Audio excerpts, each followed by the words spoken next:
This is the story of how my father became a necromancer. Welcome to part 2 of our presentation on how you too can become a necromancer in Fallout New Vegas. That's right, the old Oblivion with guns joke holds true now more than ever, because my dad has developed a method by which one can raise an army of the dead with which to generate unlimited caps and experience.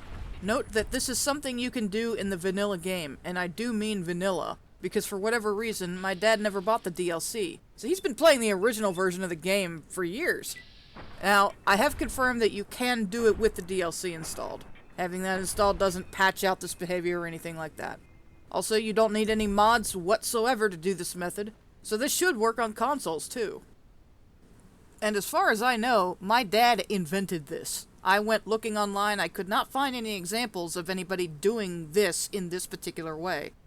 So I firmly believe that my dad pioneered the art of necromancy in Fallout New Vegas. And now we are passing on the knowledge of these dark arts to you.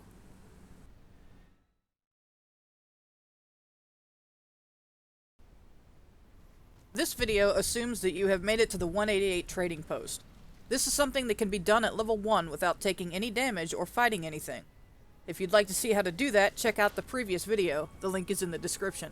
If you'd like to skip these prerequisites and head straight to the setup, head to Chapter 3. I'm going to be putting some locations up on the screen. It's recommended that you discover these locations early on, so that you are able to make use of the shops and other amenities. It's easier than you might think it is to get to these places. Just remember that if you get in trouble with the wildlife, keep running and don't look back. You'll notice in this footage that the character is brand new. You don't have to make a brand new character, but you will gain the most benefits from necromancy early on in the game. Now, everybody knows that there's a few different ways to reach the strip early on in the game, but this method will allow you to do that without needing any special skills, and it won't put you in the poorhouse. Quite the opposite, in fact. You might be wondering what necromancy is going to do to your karma, and that is almost nothing. In fact, you can only gain karma from this method because you're not going to kill any innocents.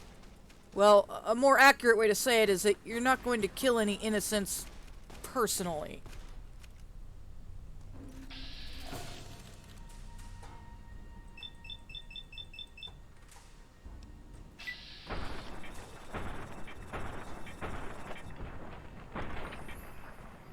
Oh, look at that. Karma gained. He's a regular Fred Rogers. That's a nice fancy hat you have. Won't you be my neighbor? A few more notes before we move on. While you're setting up, especially very early on, you're probably going to need a place to sleep for healing. There are beds that you can find all over, and you can even purchase a room in Novak, but one place to find beds that you don't have to pay for is at the 188. I actually really like the trading post quite a bit for the early game because you can get beds, buy food, and even sometimes catch a traveling merchant passing by. There's an arms dealer who has a really nice cap pull, and when you get to 40 in the gun skill, you can open up another cap pull by talking to Alexander under the bridge. My dad tends to favor Novak, and he also stops by Mick and Ralph's in Freeside quite a bit. You can get items repaired there in a pinch, but it's very expensive. I would recommend just using some other item that you can repair yourself. Unless you've gotten to the point where you're swimming in caps, which that actually won't be too far off. The Gunrunner stall is easy to get to and should be one of your primary stops when selling things. Freeside also has the old Mormon fort for where you can buy meds. Between the fort, the clinic, and various other shops, you should be able to get a really good supply of stim packs going once you're able to afford them. Oh yeah, and to help you out with affording them early on, make sure to stop at Durable Dunn's Sacked Caravan, because that's where you can find 2 sets of combat armor without having to fight anything, and there's some other stuff on the corpses that you can sell. I don't recommend selling the combat armor. It might be tempting to sacrifice the armor to get a big early game spike in caps, but trust me, you're going to be making caps hand over fist soon, and you need this armor. Because while you don't necessarily have to shoot at anything, you are going to have to act as bait. Keep in mind that when you're over-encumbered, it's usually not worth the time to fat walk your way to the vendor, or haul stuff back and forth over multiple fast travels. Just fold your duplicates into each other by repairing them. Even at a low repair skill, this is still pretty effective and results in single items that are worth a lot, instead of having a bunch of extra weight that's not worth very much. And that about does it for surviving in the wasteland early on. If you've stuck with us so far, I promise your patience will soon be rewarded. Now let's move on to an examination of the friendly NPCs that you're going to be working with. In case it wasn't obvious, when I say that you're going to be working with them, I mean that you're going to be getting these people killed. A lot.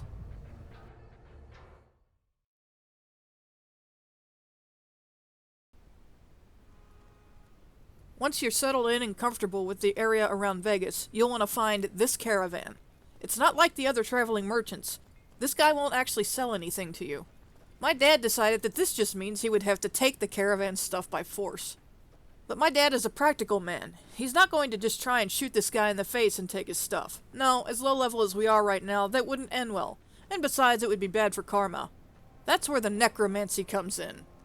But before that, you'll want to memorize this trader's route. He is a very important part of our strategy here, so you'll want to know how to reliably find him. His route begins just northeast of the NCR sharecropper farms. He zigzags off the road for a bit, but then he walks on the long stretches of road around the farms to get to Camp McCarran. He'll hang out at Camp McCarran for a while. If he's left to just do his thing, he'll eventually start the path back after a few hours. He takes the same route, just in reverse. Once he gets to the beginning, he does it all over again. He doesn't go anywhere to sleep, so as far as I know, he never deviates from this route. If you lose track of him, just run this route and you'll eventually find him. A special note about this car. The place that we're standing at right now is approximately the place where the Camp McCarran gates will load in. In my dad's game, the gates don't load in until he walks past this car, but in my game, it loaded in while I was several feet behind this position. So it seems to me like the loading is influenced by draw distance. But it's going to be somewhere around here that the gates load in. This is one of a couple of different important boundaries to keep in mind. I'll explain that later. For now, let's continue exploring the other friendlies you'll find in the area. At the gates of Camp McCarran, you may find a couple of guards. My dad and I haven't really figured out how the game decides whether to put guards here. And I don't mean these guys right here. This is the Crimson Caravan guy and his guard, but there are no NCR guards here, in this particular instance of the game. Ideally, there would be 2. It seems to be the luck of the draw, maybe it's time of day, I'm not sure. But if you're lucky, you'll have 2 guards at the gate. If you're unlucky, you'll have none. Here are a few different places where guards can be found fairly reliably. You may have to experiment and figure out in your own game and in your own instance of the world where the guards are going to spawn for you, because you'll need to know exactly where you're going to be bringing the friends that you're going to be introducing to these guards.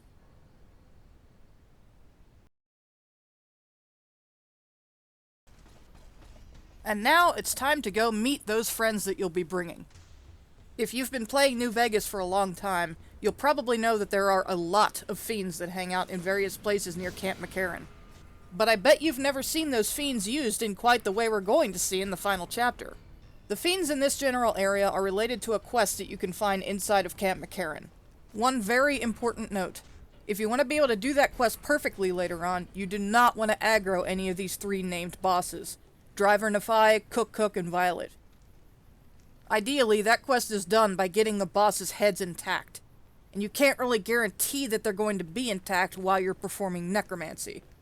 So if you see that you've just aggroed one of the bosses, you might want to just reload from save. Fortunately, as long as you don't go too far behind enemy lines to the west, you should be able to avoid aggroing them relatively easily. Here are the locations where I found some fiend packs.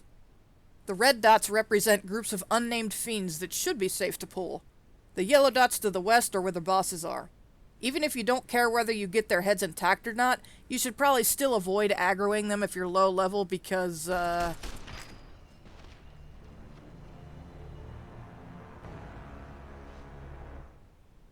apologies to my dad, but you know I had to keep that one in there, right?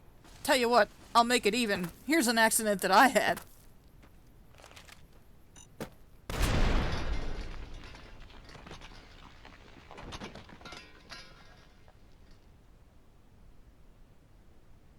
Anyway, this is what I was attempting to demonstrate when I had that mishap. You'll quickly notice as you encounter these fiends that a lot of them have energy weapons, and those energy weapons hurt real bad if you don't have combat armor. Even if you do, you can still get in trouble if too many of them are attacking you. So this is what I like to do. Crippling limbs is my bread and butter in Fallout 76, and it works a charm here too. If you don't have a decent chance of shooting the arm itself, shoot at the weapon instead. You have a pretty decent chance of knocking the weapon right out of their hand, even with 40 gun skill. And if you hit the limb enough times, you're guaranteed to cripple it eventually. Shotguns are incredibly good for crippling limbs, so the sooner you get your hands on a fully repaired shotgun of some kind, the better. And take advantage of line of sight to get them to come to you.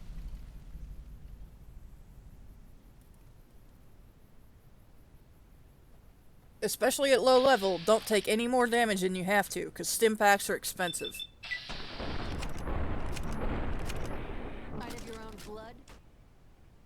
You might be thinking that maybe you just want to try to avoid the fiends that have energy weapons, but you don't, and here's why.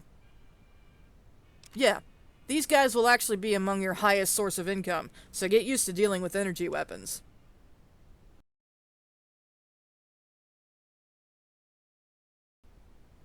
Now that you're familiar with all the different elements of this method, it's time to put them together. Here are the 4 facts you need to know about the game mechanics. 1. The world is divided up into cells. When the player has not entered a given cell for 3 days, that cell resets, reloading everything that is marked as respawnable there. 2. The fiends respawn where their corpses were. 3. A corpse will vanish if it is carried too far from the spot where it became a corpse. And if you have a corpse vanish on you, you need to reload from save. Because if you save after the corpse vanishes, that person will never respawn again. They are removed from the game. And 4. There is a maximum chase range at which aggro mobs will start to call off the chase. Think about these 4 facts for a bit and consider what you can do with them. If you didn't know about fact number 2, it probably opens up some possibilities, doesn't it? The fiends around Camp McCarran respawn where their corpses are. The moment that my dad discovered this was the moment that he began to develop the practice of New Vegas necromancy. This respawning mechanic does not apply to all mobs, and I'm not really sure what dictates this behavior. What we found is that the traitor and his guard also respawn where they died. The NCR guards sort of do? My dad says that they don't, but in my game, they kinda did. Maybe a few times. But maybe that's just where their patrols started. I'm not sure. Don't rely on the NCR guards to respawn where you put them. But the fiends and the traitor will. So at the very beginning of the game, what you're going to want to do is aggro a couple of fiends, then bring them over to fight the traitor and his guard at the gates of Camp McCarran. Make sure you've gotten the traitor there using the instructions in a previous chapter. And you can, as always, go find him if you lose track of him for whatever reason. Chances are that early on, when you do these first few fights, the fiends are the ones who are going to die. This is okay. It's still free stuff for you. Once you've gotten the first couple of fiends killed, just make sure their corpses are within this area between the motel and the gate. Then, take a trip along the road to the south. You'll probably find a couple more packs of guards and fiends that will fight each other, and you can take the loot and sell it. Unless the guards just get really unlucky, you can get a bunch of free stuff without having to fight anything yourself. Once you're done with that, you should go sleep somewhere for a while. Make sure you're not near Camp McCarran. The 188 trading post is far away enough to allow McCarran to reset. Wait 3 days, and then return. I like to travel directly to Camp McCarran and get right into the fight. But if you don't want to get in so much combat, then you might prefer to approach from somewhere else, like the sharecropper farms. Remember that car we mentioned in a previous chapter? It's right about here at this car that you're going to start hearing the gunfire as your undead servants wake up and battle once again. It's up to you which way you choose to enter the battle. This is the basis of necromancy.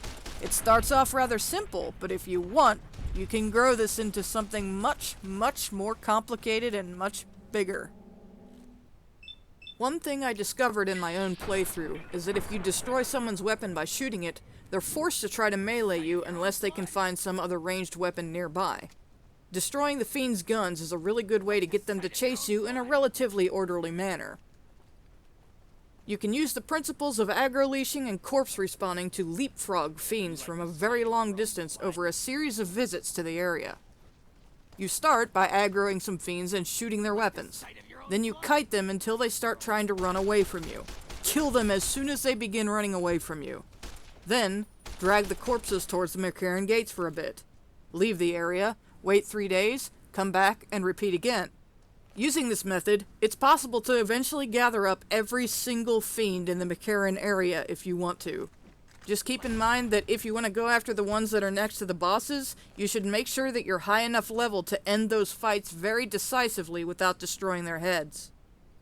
Now, in the footage that my dad sent me, he didn't go past level 3. He spent a lot of time setting up and explaining things so that I could explain it to you guys.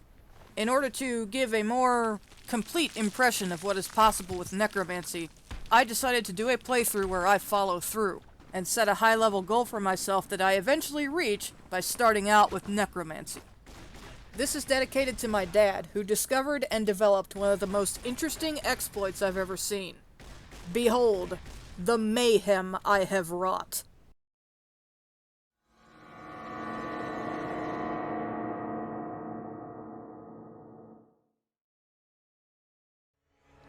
The game was rigged from the start.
Hi there. Sticking around Good Springs for a while longer?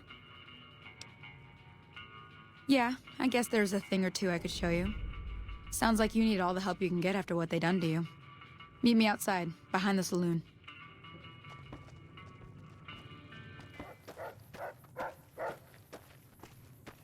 Now, see the sarsaparilla bottles on the fence there?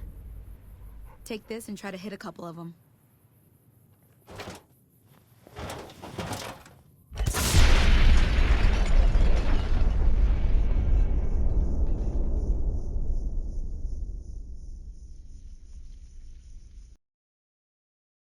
I didn't come here to learn how to fight sarsaparilla bottles.